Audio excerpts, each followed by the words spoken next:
Hello, I'm Liz Zorab and this is Byther Farm, and today is World Bee Day. In recognition of the importance that bees play in our environment and in the ecosystems, this day is earmarked to celebrate but also to highlight the importance of bees.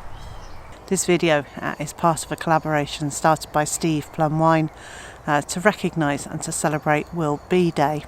Here on Byther Farm we have a hive of honeybees, but we don't have the hive specifically for the honey.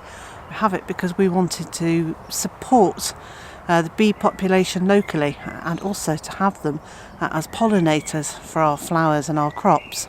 Since moving here, I've planted hundreds of varieties of plants, many of them specifically for the bees. Anyway, I'll stop talking and I'll show you some bees.